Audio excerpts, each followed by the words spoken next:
پیارے دوستو، آج کی ویڈیو میں بتائیں گے کہ مرنے کے بعد مردہ اپنے گھر والوں کو کتنے سال تک یاد کرتا رہتا ہے اور روتا رہتا ہے۔ آپ سے گزارش ہے کہ اس حقیقت کو جاننے کے لیے اس ویڈیو کو مکمل دیکھیے گا۔ پیارے دوستو، ہم میں سے ہر ایک جانتا ہے کہ اس دنیا کی زندگی بس تھوڑی سی ہے۔ ایک نہ ایک دن ہم میں سے ہر ایک کو انتقال کرنا ہے اور اس دنیا کو چھوڑ کر اپنے اصل ٹھکانے یعنی آخرت کی طرف جانا ہے۔ اور موت ایک ایسا دروازہ ہے کہ جس میں سے ہر ایک کو گزرنا ہے، چاہے وہ بچہ ہو، جوان ہو یا بوڑھا ہو،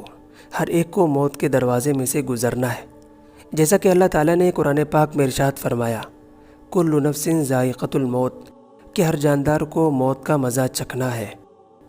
پیارے دوستو، دنیا اور موت کے بعد ایک اور دنیا ہے جس کو ہم عالم برزخ کہتے ہیں۔ مرنے کے بعد اور قیامت سے پہلے تمام جن و انس کی روحوں کو اپنے اعمال کے حساب سے اس میں رہنا ہوتا ہے، اور روح کہیں بھی ہو جسم کے ساتھ اس کا کنیکشن ضرور رہتا ہے۔ قبر پر آنے والے کو وہ پہچانتی ہے، اور یہ کہنا کہ فلاں کی روح فلاں کے اندر چلی گئی یا اس نے دوبارہ جنم لیا، یہ عقیدہ قرآن و حدیث کے خلاف ہے۔ حدیث پاک میں آتا ہے کہ جب مسلمان مرتا ہے تو اس کے راستے کھول دیے جاتے ہیں کہ جہاں چاہے وہ چلا جائے۔ حضرت سعید بن مسیب رضی اللہ تعالیٰ عنہ سے مروی ہے کہ حضرت سلمان فارسی اور عبداللہ بن سلام جب ہم آپس میں ملے تو ایک دوسرے سے کہا کہ اگر ہم تینوں میں سے کسی کا انتقال پہلے ہو گیا تو وہ ہمیں بتائے کہ مرنے کے بعد کیا معاملہ ہوا۔ پیارے دوستو، اب دوسرا سوال کہ کیا مرنے کے بعد مردہ اپنے گھر والوں کو یاد کرتا ہے؟ جب انسان اس دنیا سے انتقال کرتا ہے تو اسے پتہ ہوتا ہے کہ ہم اس دنیا سے انتقال کر کے عالم برزخ کی طرف آ گئے ہیں، اور اس کو یہ ساری چیزیں یاد رہتی ہیں کہ ہمارا گھر ہے، ہمارا مکان ہے، ہمارے بہن بھائی ہیں اور ہماری ایک فیملی ہے۔ یہاں تک کہ جب اس مردے کی روح نکل جاتی ہے اور اس کو دفنا دیا جاتا ہے تو وہ مردہ اپنی آنکھوں سے ساری چیزیں دیکھ بھی رہا ہوتا ہے، یعنی اس کی روح ان تمام چیزوں کو دیکھ رہی ہوتی ہے کہ اب مجھے نہلایا جا رہا ہے، کفنایا جا رہا ہے، اور اب ہمارے جنازے کو اٹھایا جا رہا ہے۔ لہٰذا نیک بندے کے جنازے کو لوگ اٹھاتے ہیں تو وہ کہتا ہے کہ اے لوگوں، مجھے جلدی لے کر چلو اور بہت جلد مجھے اپنے اصلی ٹھکانے یعنی قبر میں پہنچا دو۔ یعنی اسے موت ہوتی ہی پتہ چل جاتا ہے کہ اس کے ساتھ آگے کیا ہونے والا ہے، یعنی آگے آنے والی منزلیں مشکل ہیں یا آسان ہیں، سب کچھ پتہ چل جاتا ہے۔ کیونکہ روح نکلتے وقت جو تکلیف ہوتی ہے، اسی سے مرنے والے کو یہ اندازہ ہو جاتا ہے کہ آنے والی اس کی منزلیں کیسے ہونے والی ہیں۔ اسی وجہ سے جو بندہ مومن ہوتا ہے تو وہ کہتا ہے کہ مجھے جلدی لے کر چلو اور قبر میں اتار دو۔ آپ صلی اللہ علیہ وسلم نے ارشاد فرمایا کہ دنیا مومن کے لیے قید خانہ ہے اور کافر کے لیے جنت ہے۔ چنانچہ جب بے نمازی اور کافر کی موت ہوتی ہے تو وہ چلا چلا کر کہتا ہے، اے لوگو، مجھے کہاں لے کر جا رہے ہو؟ اور وہ اپنی فیملی کے لوگ اور اپنے بال بچے سے کہتا ہے کہ میں تمہارے لیے گھر اور مکان بنا کر دیا، اور تم مجھے ہی میرے گھر سے نکال کر اندھیری کوٹری یعنی قبر میں کیوں لے کر جا رہے ہو؟ اسے بہت گھبراہٹ ہوتی ہے اور وہ لوگوں سے کہنے کی کوشش کرتا ہے کہ تم مجھے اندھیری کوٹری یعنی قبر کی طرف مت لے کر جاؤ۔ بہرحال دوستو، جب اسے قبر کے اندر رکھ دیا جاتا ہے تو اسے پتہ ہوتا ہے کہ اب ہم قبر کے اندر آ چکے ہیں، اور میری فیملی اور رشتہ دار اس پچھلی دنیا میں ہے جہاں وہ پہلے رہتا تھا۔ اسی وجہ سے روایتوں میں آتا ہے کہ جب کوئی انسان اپنے کسی مردے کی قبر پر جاتا ہے تو وہ مردہ پہچان لیتا ہے کہ قبر پر آنے والا شخص ہمارا فلاں قریبی ہے، ہمارا بھائی ہے، ہمارا باپ ہے، یا پھر ہمارا فلاں رشتہ دار ہے۔ حضرت ابو ہریرہ رضی اللہ تعالیٰ عنہ سے مروی ہے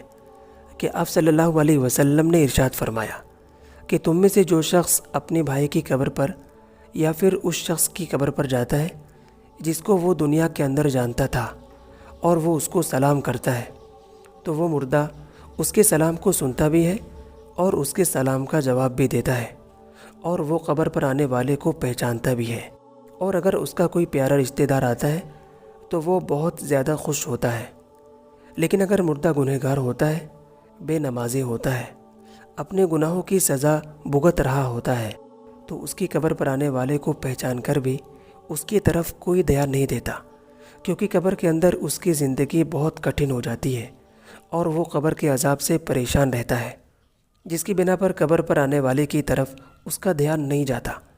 اور اگر ہم کسی قبرستان میں جاتے ہیں اور یہ کہتے ہیں السلام علیکم یا اہل القبور، تو قبرستان والے ہمارے سلام کو سنتے بھی ہیں اور ہمارے سلام کا جواب بھی دیتے ہیں۔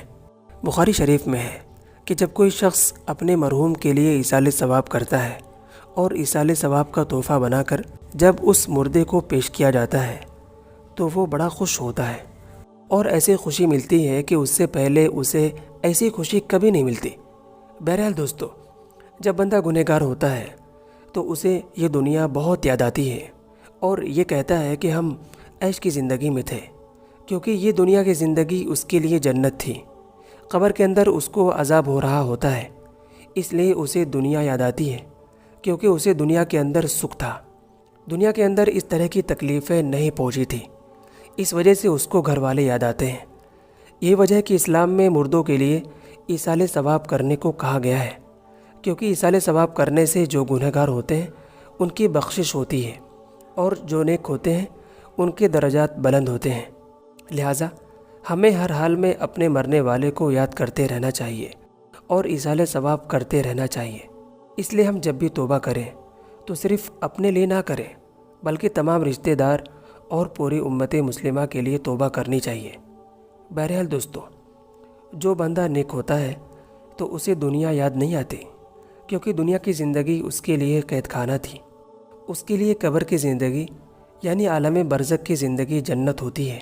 اس لیے کہ قبر میں جنت کا بچھونا بچھا دیا جاتا ہے اور جنتی کپڑا پہنا دیا جاتا ہے، اور اس کی قبر کو جنت کا ایک باغ بنا دیا جاتا ہے، اور جنت کی کھڑکی کھول دی جاتی ہے جس میں جنت کی خوشبو اسے محسوس ہوتی رہتی ہے۔ اور نیک بندے قبر کے اندر بڑے عیش و آرام سے ہوتے ہیں، اسی وجہ سے اسے اپنے گھر والوں کی کوئی ٹینشن یا فکر نہیں ہوتی، کیونکہ وہ اب ایسی زندگی میں ہے کہ جس میں بہت سکون و آرام ہوتا ہے اور جس میں ہمیشہ ہمیشہ رہنا ہے۔ اور جو گنہگار ہوتا ہے وہ بہت پریشانی کی حالت میں ہوتا ہے، اس وجہ سے وہ دنیا کو یاد کرتا رہتا ہے۔ بہرحال دوستو، اصل چیز وہ عمل ہے، جیسا کہ علامہ اقبال کہتے ہیں کہ عمل سے زندگی بنتی ہے جنت بھی جہنم بھی، یہ خاکی اپنی فطرت میں نہ نوری ہے نہ ناری ہے۔ عمل پر یہ ساری چیزیں ہیں۔